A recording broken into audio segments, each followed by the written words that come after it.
I thank the leadership that shared their time and their knowledge that we might have a successful month.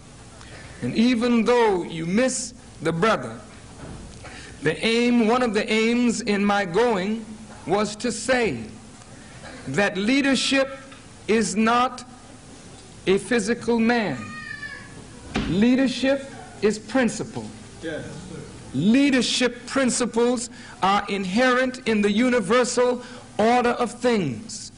When we become addicted to a physical man and not the principle upon which that man's physical being is built, then when God so pleases to take that man away, we feel the void, we feel the vacuum, and then we disintegrate.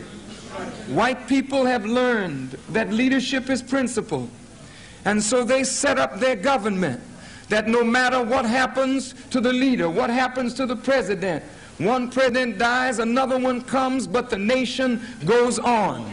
We must mature to the point that we understand that death and life are compatible. You cannot have one without the other. We have no control over our going out, in what land we shall die or how we shall die. But those of us who live know that we shall die. So wise people prepare. Yes. And we prepare by preparing leadership, by raising up others and girding them up in the principles of leadership, so that when the evil accident of time overtakes each one of us, the nation, the people can go on and not even miss a step. This is why it was necessary that Jesus go away. He said, I go away. It is expedient, not for me, but it's expedient for you that I go away, because my little disciples, I'm speaking of Jesus now, they were too dependent on him. They were too immature and too childish to the principles of leadership that were in the very being of Jesus Christ. Right. So when he left and they got over the shock of seeing him in that awful position on the cross and having his physical presence absented from them, then they began to realize, after they wiped their eyes, that that man had not only baptized them in water, but he baptized them in the living principles of leadership. And so it must be with all of us today. I would strongly urge, my brother and friend, Reverend Jesse Jackson, to do what Brother Farrakhan has done and will continue to do. Stop a moment.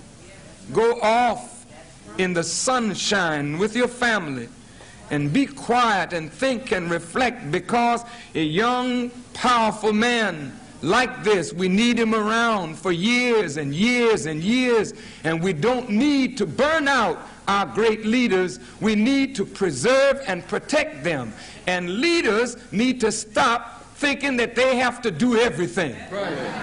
You're not a leader if you got to do everything.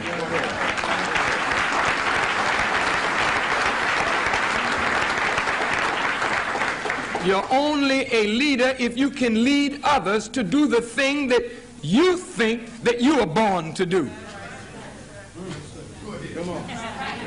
There is no exclusivity in this great principle of leadership. As we are good, there are those that are coming that are better. And we should always be on the lookout for leadership among our people, and instead of crushing it, exalt it, lift it, help it to grow, because we as a people are on the threshold today of our greatness.